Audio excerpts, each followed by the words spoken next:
What's up everybody, I am the Challenge Noob and welcome back to our Mass Effect playthrough. This is going to be Codex episode number 1. What we're going to do is go through the Codex entries right here. They have a lot of lore tidbits. What's going to happen for those of you that don't know and may not want to watch this and may want to skip to the next episode when it comes out on Tuesday. One of the gameplay or dialogue episodes. What we're going to be doing is going through these primary Codex entries right here. They are narrated. We're going to listen to the narration and then I may or may not give my opinion about what it means to the lore. Then we're going to go through the secondary Codex entries. They are not narrated, so I'm going to read them out myself, and the same will apply to the discussion of what they may or may not mean. So if that doesn't seem interesting to you, then just wait for the next episode. For those of you that didn't just click the X button on the video, here we go. We're just going to start right at the top and then go through them alphabetically, I guess you should say. Roughly 1,200 years ago, the Turians were invited to join the Citadel Council to fulfill the role of galactic peacekeepers. The Turians have the largest fleet in Citadel space, and they make up the single largest portion of the Council's military forces. As their territory and influence has spread, the Turians have come to rely on the Solarians for military intelligence and the Asari for diplomacy. Despite a somewhat colonial attitude towards the rest of the galaxy, the ruling hierarchy understands they would lose more than they would gain if the other two races were ever removed. Turians come from an autocratic society that values discipline and possesses a strong sense of personal and collective honor. There is lingering animosity between Turians and humans over the First Contact War of 2157, which is known as the Relay 314 incident to the Turians. Officially, however, the two species are allies, and they enjoy civil, if cool, diplomatic relations. Okay, so that is the Turians. The First Contact War that they mentioned is actually, it's a big lore tidbit. It was kind of a battle between the humans and the Turians.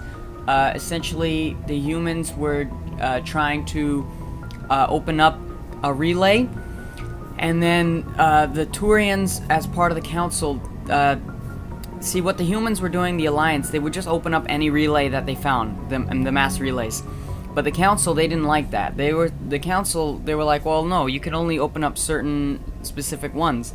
So the Turians attacked the humans that were there, and they infiltrated, I guess, the colony of Shanxi, expecting that little resistance, like they thought they already killed the entire human fleet.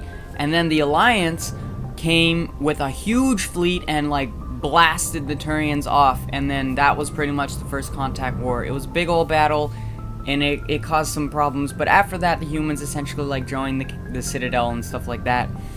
So yeah, the First Contact War is kind of a big tidbit of information that happened, I guess, in the Mass Effect universe, and there's probably going to be a Codex entry about it anyway. 50,000 years ago, the Protheans were the only spacefaring species in the galaxy. They vanished in a swift galactic extinction. Only the legacy of their empire remains. They are believed to have built the mass relays and the Citadel, which have allowed numerous species to explore and expand throughout the galaxy. Prothean ruins are found on worlds across the galaxy. While surprisingly intact for their age, functioning examples of Prothean paleotechnology are rare. Time and generations of looters have picked their dead cities and derelict stations clean. Some believe the Protheans meddled in the evolution of younger races. The Hanar homeworld of Kajay, for example, shows clear evidence of former Prothean occupation. The presence of a former Prothean observation post on Mars has caused a rebirth of interventionary evolutionists among humans. These individuals believe the god myths of ancient civilizations are misremembered encounters with aliens. That's really funny that they would talk about the misremembered encounter with aliens. I think there's a Discovery Channel like TV program about that. I think it's crap. I think it's really stupid, but some people think that it's kind of smart, and probably I just lost half my audience for saying that right there again. Oops. I also thought it was kind of funny, the similarities between the storyline of the Protheans, like an old, superior, technologically advanced species, like going missing, and then the Reclaimers in Halo 3, or the Halo series, I guess. They were kind of similar, an advanced civilization that went extinct. Now, if you go deeper into the lore, there are many like non-similarities, but the kind of overarching basis is kind of cool that it's a little bit similar. I always thought it was a little interesting and neat that two sci-fi stories would have such kind of similar little background segments, I guess. At least in an overarching way, again, as I was saying. The Geth are a humanoid race of networked AIs. They were created by the Quarians 300 years ago as tools of labor and war. When the Geth showed signs of self-evolution, the Quarians attempted to exterminate them. The Geth won the resulting war. This example has led to legal, systematic repression of artificial intelligences in galactic society. The Geth possess a unique distributed intelligence. An individual has rudimentary animal instincts, but as their numbers and proximity increase, the apparent intelligence of each individual improves. In groups, they can reason, analyze situations, and use tactics, as well as any organic race. Geth space is located at the trailing end of the Perseus Arm, beyond the lawless Terminus Systems. The Perseus Veil, an obscuring dark nebula of opaque gas and dust, lies between their space and the Terminus Systems.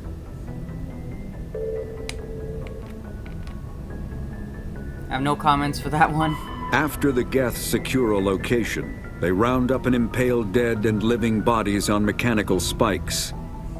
The spikes rapidly transform these victims into withered husks, extracting water and trace minerals, and replacing them with cybernetics.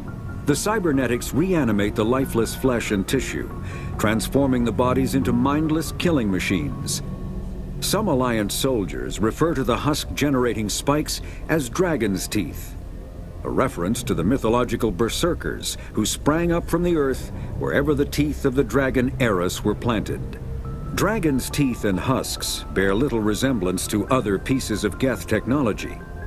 No one is sure why a synthetic race would bother to drain the minuscule amount of recoverable resources from organic corpses, though the value of reusing them as shock troops is obvious. Okay, so that one, there's kind of a little bit of information on that one. That's kind of cool. I don't really want to talk about too many spoilers, but there is, I guess you could speculate why they drain the minuscule amount of recoverable resources from organic corpses. Another thing they were talking about earlier is replacing the tissue with cybernetics, and I guess that explains how they have shields. Shields in the Mass Effect universe are pretty simple. It's just a Mass Effect field, I guess, which is powered by like a little bit of electricity and a little bit of element zero. We'll learn about that in one of the Codex entries, but yeah, it's possible. Just all they need is a little bit of electricity, I guess, and yeah, you can make a shield. So yeah, there is a way you can speculate why they would drain the recoverable resources, but I think I'm going to probably allude to this eventually once I hit Mass Effect 2, because I don't really want to... I'm not... You know what, for this one, I'm going to stay spoiler-free, and then, depending on comments or anything like that, I'll consider what I'll do for the next ones. Actually, you know what? No, I'm not going to stay spoiler-free, okay? This is going to be... There's going to be spoilers, because the point of this is having a good discussion. In Mass Effect 2, there's the collectors, right? And then the collectors, what they do is they go to human colonies, and they essentially kidnap, like, all the humans from those colonies. Like, the colonies will just go blank.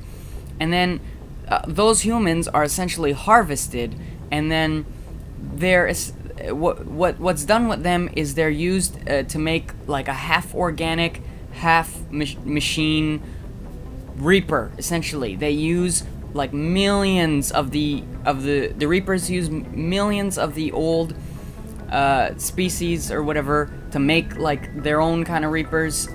So it fits in with a third game as well, where the little stupid child, what's his face, says that the species that the Reapers are about to kill will live on in the Reapers because like they convert millions of the species into their own Reapers. So here, why would they bother to drain the amounts of recoverable resources from the organic corpses?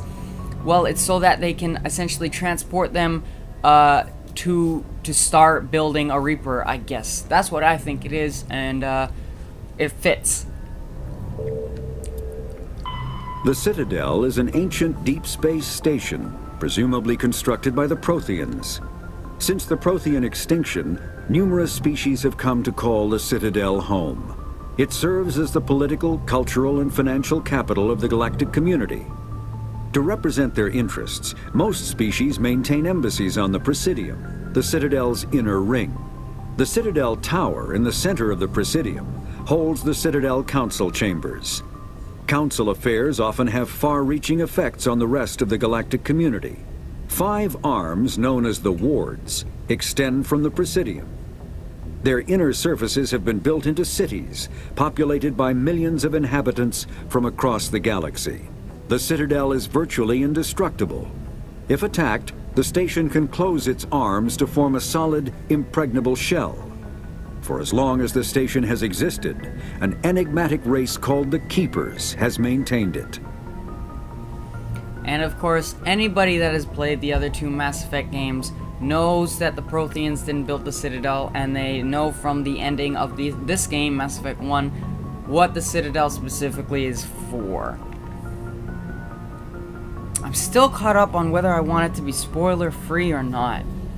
Because the thing is, I know I'm going to have some people that are going to watch this that have not played Mass Effect. So going through the codexes and watching me play the game, it's like experiencing it for the first time. And if I put spoilers into the game, then that kind of ruins that experience. But at the same time, I can't have a decent conversation about my real opinions on what the codex entries mean unless I like use the information that I already have from the previous 2 games. Fuck. Maybe I'm not sure. Fuck, whatever, let's move on. Spectres are agents from the Office of Special Tactics and Reconnaissance, and answer only to the Citadel Council.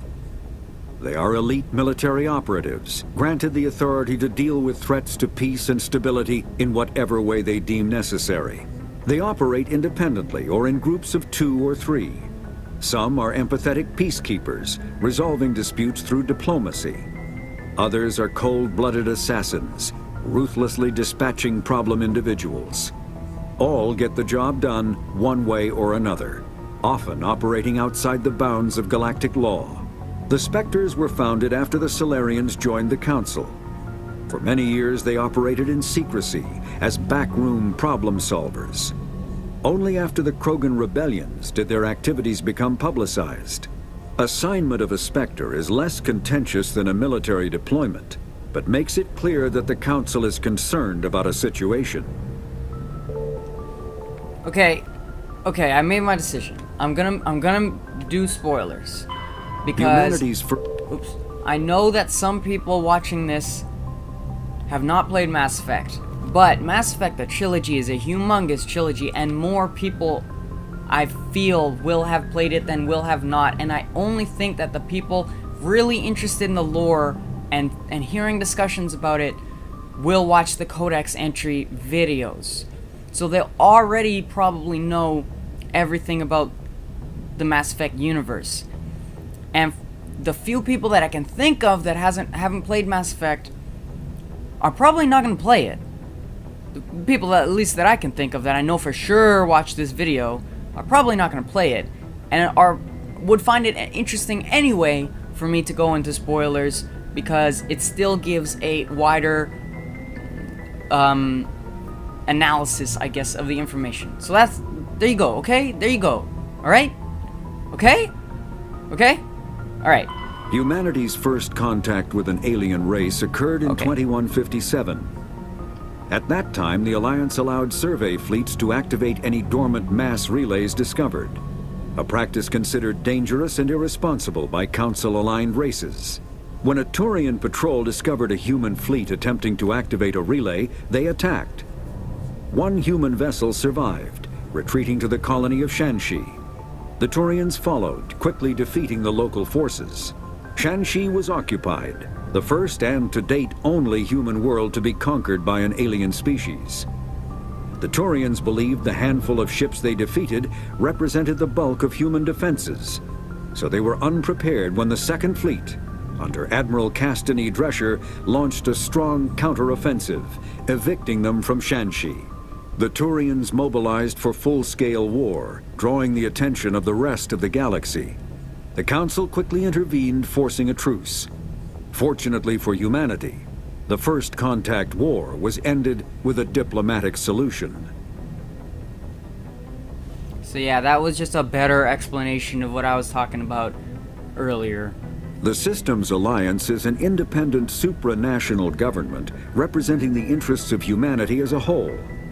The Alliance is responsible for the governance and defense of all extrasolar colonies and stations. The Alliance grew out of the various national space programs as a matter of practicality. Sol's planets had been explored and exploited through piecemeal national efforts. The expense of colonizing entire new solar systems could not be met by any one country. With humans knowing that alien contact was inevitable, there was enough political will to jointly fund an international effort. Still, the Alliance was often disregarded by those on Earth until the First Contact War. While the national governments dithered and bickered over who should lead the effort to liberate Shanxi, the Alliance fleet struck decisively. Post-war public approval gave the Alliance the credibility to establish its own parliament and become the galactic face of humanity.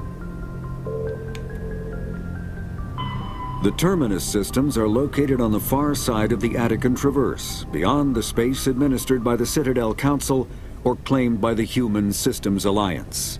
It is populated by a loose affiliation of minor species, united only in their refusal to acknowledge the political authority of the Council or adhere to the Citadel Conventions.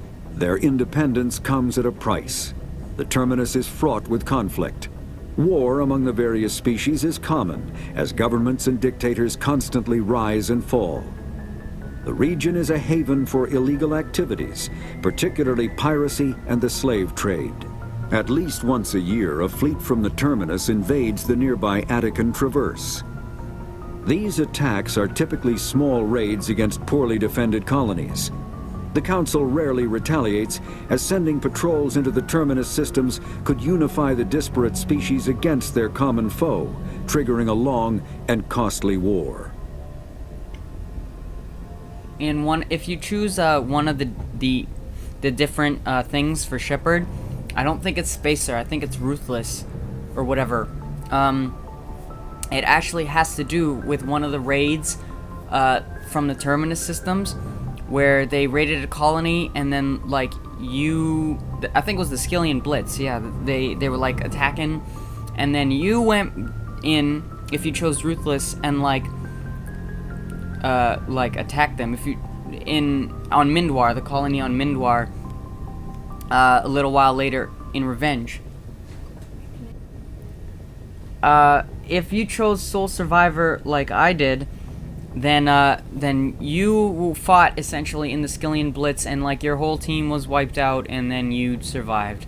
So I always choose Sole Survivor. I think the Skillian Blitz storyline is really cool. So yeah, that's that.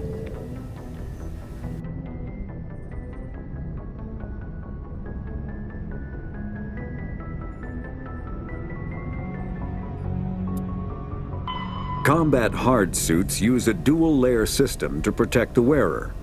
The inner layer consists of fabric armor with kinetic padding. Areas that don't need to be flexible, such as the chest or shins, are reinforced with sheets of lightweight, ablative ceramic. The outer layer consists of automatically generated kinetic barriers.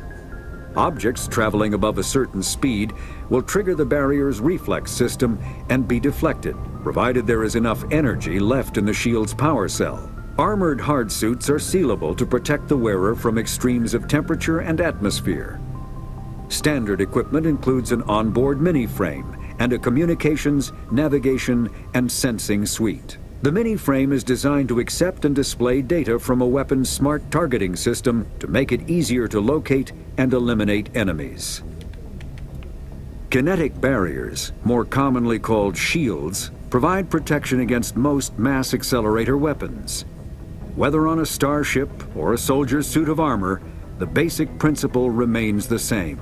Kinetic barriers are repulsive mass effect fields, projected from tiny emitters. These shields safely deflect small objects traveling at rapid velocities.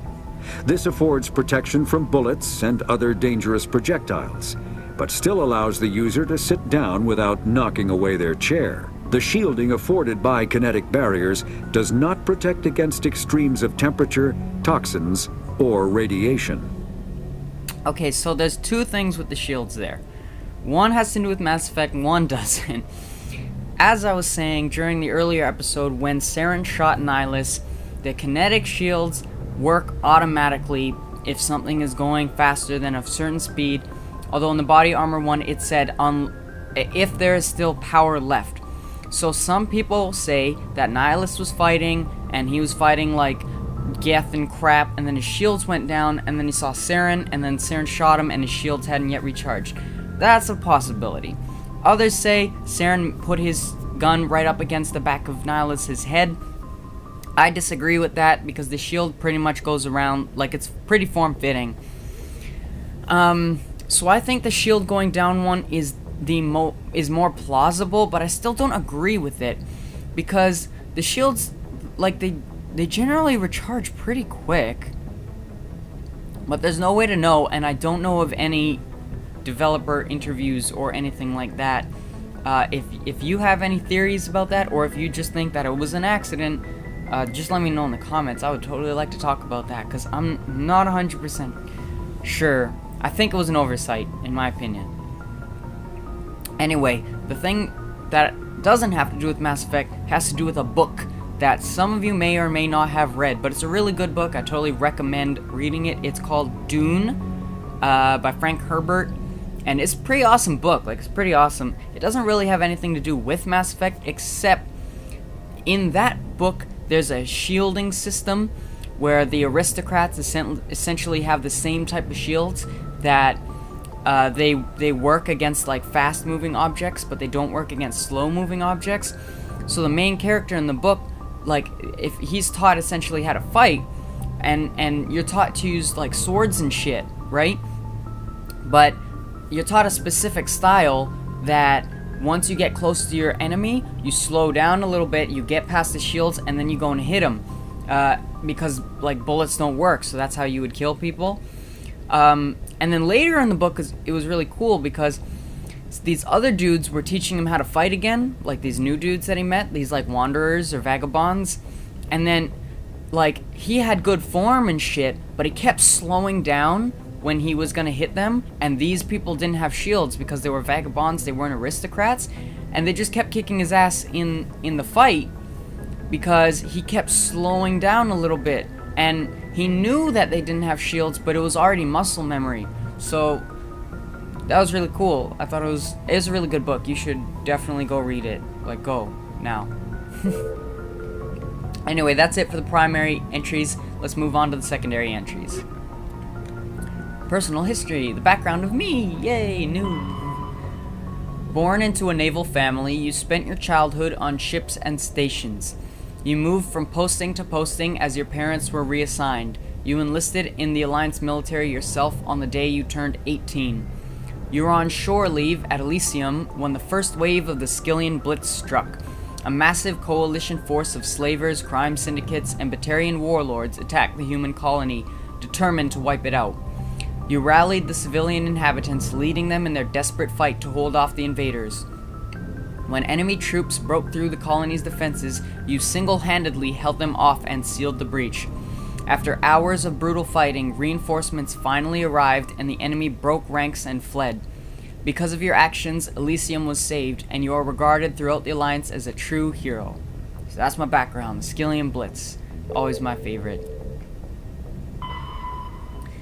Citadel Station Statistics. Although the Citadel is equipped with Mass Effect generating Element 0 cores, most of the gravity on the station is generated by centrifugal force of rotation.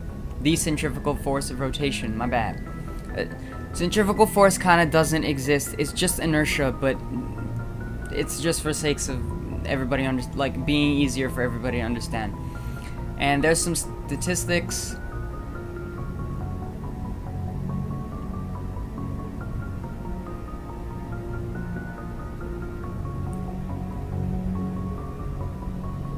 So yeah, there you go. And here, for those of you that may not know, it said the Citadel is equipped with Mass Effect generating EZO cores, but it's given its gravity from spinning. You can kind of create artificial gravity with Mass Effect. The way that Mass Effect fields work is kind of essentially like it makes sense. Mass effect, it affects the mass of things, and the way that the universe works, at least how we know it, like Einstein's theory of relativity, is, well, I mean, kind of, but it's like everything has mass, right? And that's kind of still a contentious thing in physics these days, quantum physics, because they're like, well, wait, why do things have mass? Like, what gives them mass? And then they do research at like CERN and shit, like what the Large Hadron Collider, and they recently essentially found the Higgs boson, which it points a lot to the string theory, like theory of how shit works. And the Higgs boson is part of the reason why stuff actually has mass. So that was a really big discovery, like in the scientific community recently. Anyway, what Mass Effect fields can do is using Element 0. If you put an electric current through Element 0, if you put a positive current through Element 0, I'm pretty sure if it was positive. We're going to read the Codex entry eventually. It will make the mass within the field, with depending on how much electricity there is, you make a larger field. So it makes the mass within the field heavier. It makes the crap inside of it heavier. If you put a negative, it makes it lighter. So the way that they achieve faster than light speeds is they don't actually go fast. They affect the mass of crap, so they make the mass like behind them really dense, for example, or in front of them really not dense. So when you can affect the mass of crap, you can go faster than the speed of light. See, because E equals mc squared means that once you hit the speed of light, any energy that you put in will just get converted into more mass, so you'll weigh more, and then you'll need more energy to keep accelerating. But the more energy you put in after the speed of light, again, you keep getting heavier and heavier. If you can affect your mass with a mass effect field and make you lighter than physics would like dictate, then you can keep putting energy in and then just blast forward faster than the speed of light.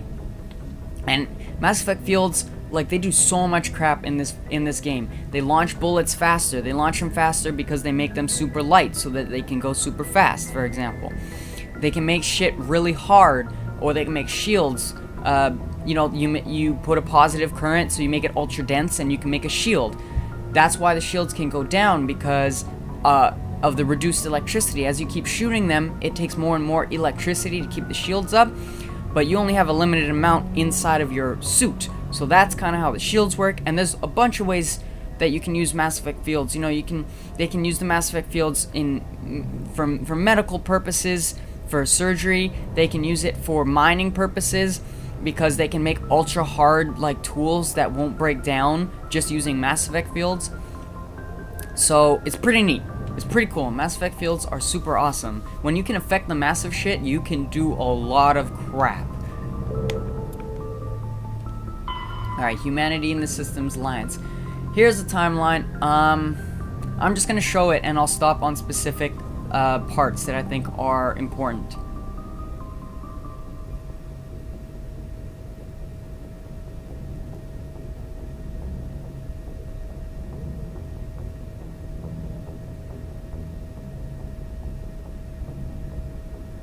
So right there it says 2148, Prospectors discover Prothean ruins at Prometheplanum on Mars. And if you watch the opening cutscene again, you'll see it says 2148, humanity discovered something very important. The civilizations of the galaxy call it Mass Effect. So yeah, there you go. Except right here it says 2149. Translation of Prothean data leads humans to the Charon mass relay. So you know, you could argue that it wasn't 2148 that they discovered Mass Effect. It was 2149. So that's just a little something. Here, at 2151, a shipping accident at Singapore International Spaceport exposes downwind communities to containers of dust-form Element Zero. Alliance begins construction of Arcturus Station. See, this is kind of important that some people were exposed to dust-form Element Zero, because when people are exposed to Element Zero, they can gain biotics. What biotics are, they're like magic powers, but essentially it's being able to, with your own body, create and manipulate Mass Effect fields. So you can use SLAM by Mass Effect fields, like almost like telekinesis, or you can use them to accelerate you. You can use them to do like a warp, this and that and the other. So some people that are exposed to Element Zero gain that power to like use the Element Zero essentially, and they're fitted with implants. And these are electronical implants that allow them to better control like their biotic powers. So that's what biotics are.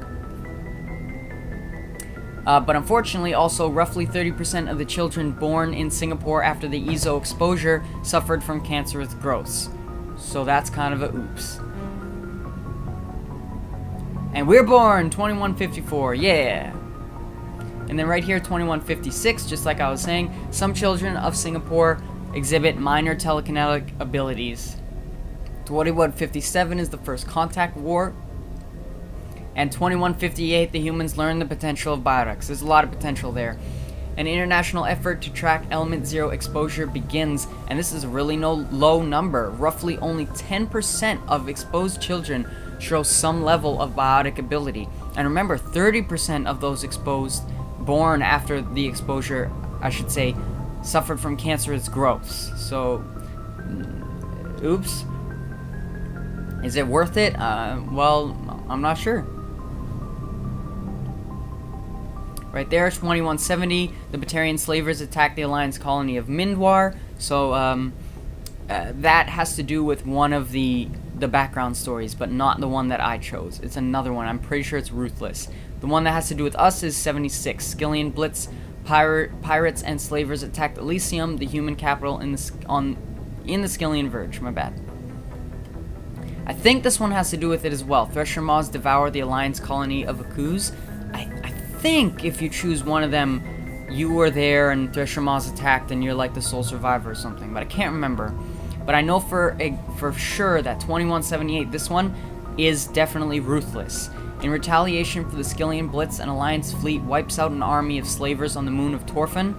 If you chose Ruthless, you were part of that fleet that wiped out the army of slavers on Torfin. In retaliation, I'm pretty sure for either the Blitz or Mindwar, I can't remember.